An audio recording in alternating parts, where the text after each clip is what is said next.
je vois ce que tu veux dire. Et voilà, et ben au début c'était ça quoi en fait. Et voilà, moi le truc c'était pas dans l'intention de devenir une big star, d'avoir plein de sous, non, tu le faisais par plaisir quoi. Ouais, c'était parce que si je kiffais ça en fait. Et Kid Point, après Kid Point, ils avaient fait de super bonnes compiles, des albums de fous. Ouais. Et voilà, moi ça m'a beaucoup inspiré Kid Point, et surtout quand ils ont fait leur dernier truc, dans leur dernière compile là, il n'y a pas longtemps, je me rappelle plus du titre. Et dans cette compile, il parlait de Jah, oui, je vois. C'est pas de Rastafari.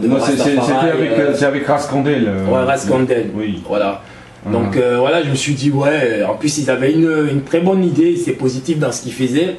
Donc voilà, et donc du coup je me suis lancé dedans. Ça t'a motivé, quoi. Pourquoi pas me faire parler aussi, parce que c'est une passion, j'adore, et si c'est de l'actualité. Ouais. Et par après, alors comment t'es venu avec le groupe Kassangué, comment t'as rencontré le groupe, t'as rencontré les gars, tu vois?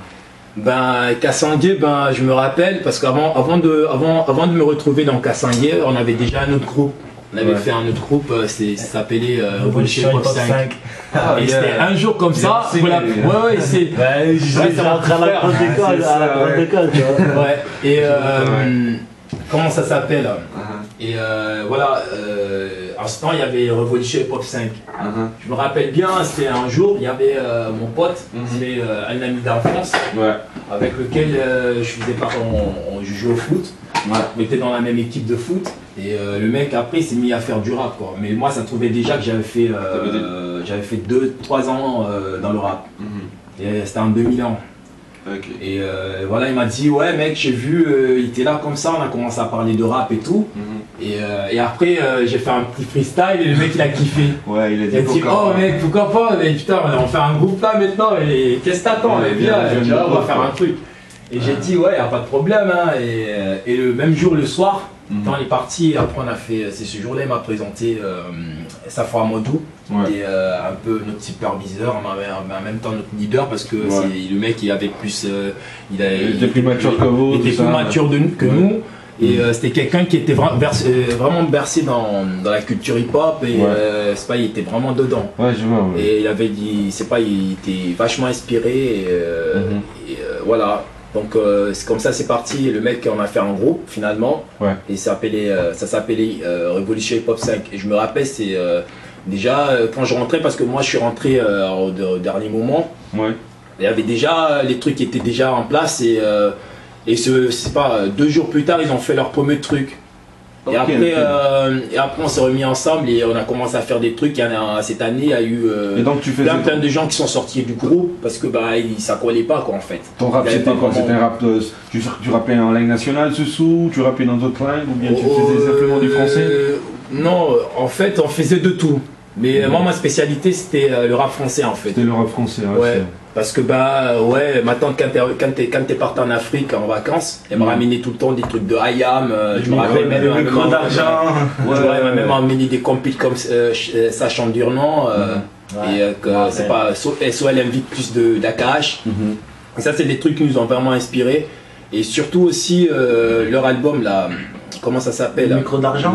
Le micro d'argent, ouais. Non, le côté obscur. L'empire du côté obscur. L'empire du côté obscur. Et ça nous a beaucoup inspiré parce qu'on s'inspirait d'eux en fait. Et voilà, donc du coup, on a fait plein de sons. Et je me rappelle même chez Bangoura, c'est pas si tu connais, on avait fait un son comme ça, c'était un son vraiment vénère, c'était vraiment un truc virulent. Et le mec il a dit à la fin, il a dit oh ne dites pas après que vous avez enregistré ça chez nous, chez moi, sinon voilà quoi, ils auraient de mes nouvelles. Parce qu'en Guinée, les rappeurs ils étaient confrontés aussi à la censure, tu pouvais pas dire n'importe quoi. Et je crois jusque là, il y a ce problème là. Kanté voulait pas. Et après, à la fin, il y a eu plein d'événements comme ça, malencontreux qui a fait que qui nous avait un peu déstabilisés. Et donc du coup, moi j'avais fait une fugue de 2 ou 3 mois comme ça, j'étais pas à Conakry, alors vas-y, dis-moi. Je suis parti. Il va bouger là. Non, mais ce jour-là, franchement, il m'a inspiré, le gars. Je suis parti à Kamsar. Ouais, c'est cool, Kamsar. Et quand j'étais à Kamsar, je me rappelle, il y a eu un concert de Kid Point. Et donc, voilà, j'ai été voir, quoi. Et c'était vraiment ma toute première fois de voir Kid Point sur scène. C'est cool, ça. Et à mon retour, j'apprends que, en fait, à mon absence, ils ont créé un groupe du nom de Kassangue. C'est mon petit frère qui est là qui m'a tenu au courant. Ouais. Il m'a dit, ouais, mais c'est pas, maintenant je vois tes potes, ils ont fait un autre groupe, ils ont fait Kassangue. Je lui dis, ah ouais. Et moi, je traînais. C'est quoi ce truc? C'est quoi ce truc? Ouais. Alors, je pars voir, c'est pas mon pote. Quoi. Ouais, mon pote Jara, je pars voir Jara. Et Jara, il me dit, ouais, effectivement, à mon absence, ils avaient fait un truc comme ça, ils avaient reformé le groupe parce qu'il y a eu plein de nouveaux. Et comme le groupe s'appelait Revolution Hip Hop 5, il fallait, on pouvait pas avoir plus de 5 éléments dans le groupe. Donc, du coup, ils ont créé une sorte de groupe. Et donc dans le groupe, t'as fait plein, c'était... Il y a plein de gars qui peuvent... Ouais, il y avait plein de rappeurs et c'était, c'est pas le groupe, je me rappelle, il y avait 18 éléments. Ouais, je connais Kassangue. Et donc du coup, voilà, je me suis dit, ouais, ben pourquoi pas. Déjà on avait fait Revolution Hip Hop 5, on a un peu merdé, moi j'ai eu des problèmes en famille, et j'étais pas dans la ville, et donc voilà quoi, pourquoi pas, je suis d'accord, tu vois. Ouais. T'étais dans quel lycée au fait? J'étais non, j'ai fait lycée Kippé. Non, pas lycée Kippé, j'étais au collège et après j'ai transféré, je suis allé au lycée Saint-Joseph. Okay. Saint-Joseph, c'est à Caporo. Ouais, je connais Saint-Joseph. Voilà, et c'est là que j'ai fait tout mon parcours scolaire en fait, enfin le lycée. Et c'est là que j'ai eu le bac. Et après voilà, on a fait, comme je disais tout à l'heure, on a fait 2 compiles et le film aussi. Ouais. Mais bon, vous savez, c'est pas que ça soit en Afrique, que ce soit n'importe où. Quand tu as envie de changer les choses, il y a toujours des gens pour te mettre les bâtons dans les roues, tu vois. Là, tu as envie d'évoluer et il y a d'autres qui te tirent derrière, tu vois. Sérieux. Et ben, c'était un peu le délire. Ouais, je comprends. C'était un peu le délire, quoi. C'est vraiment des enfants. Et après le rap, dans ce groupe, tu faisais que du rap. Après, qu'est-ce qui s'est passé après, plus tard? Qu'est-ce qui t'a...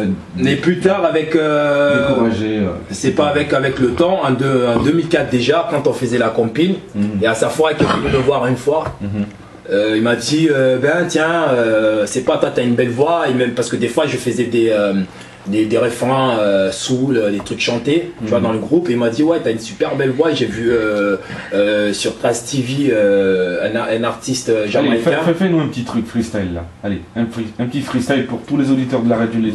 Yeah, c'est Gino Lion, you know. Et bah, à tous mes potes, à tous les gars qui m'écoutent maintenant. Yeah. Et voilà, c'est Gino Lion. Yeah, le lion. The Lion. Bienvenue dans la savane, mesdames et messieurs. Allez, je te mets le prendre là ou... Ouais, c'est bien là. Tu veux quelque chose qui attaque? Non, c'est bien.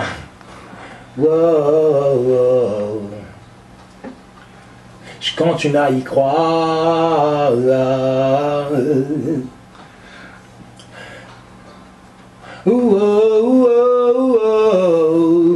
Yeah, dans le ghetto où j'ai grandi, je suis moi en Guinée, à Conakry. Pour nous là-bas, elle n'est pas rose la vie, mais on aimerait que de soi aussi. Avec mes potes, on a trimé durement, comme on le disait lentement, mais sûrement. On a beaucoup souffert, mais il y aura un changement. Que le maître de l'univers nous protège à tout moment. L'État n'y pourra rien, car c'est lui le tout-puissant qui veille sur les enfants, ces pauvres innocents. Ils ont beau à faire l'effort, à oppresser les faibles, mais un jour ils auront tous tort. Je continue à y croire, je continue à y croire. Gardez de l'espoir afin de mieux suivre ma trajectoire. Oh, oh. Je continue à y croire, je continue à y croire. Gardez de l'espoir afin de mieux suivre ma trajectoire. Elle ne pourra combler le vide de mon cœur envers ce système mieux pauvre que de la rancœur. Je vois mes frères qui souffrent et cela m'écoeure. Je vois mon coup des innocents meurent. Yo. La misère se lit sur les visages. Ils détruisent ma terre, mais quel carnage. Y'a des lurettes que cela perdure. Jusqu'à présent à Conakry la vie est dure.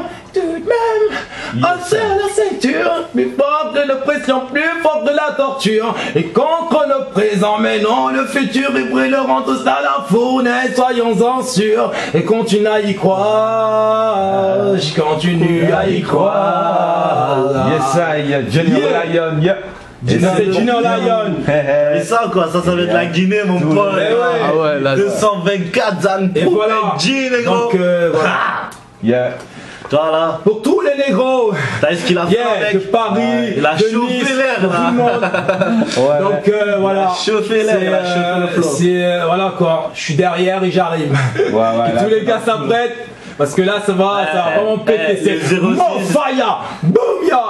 Le 06 va se chier dessus là. Ça c'est sûr.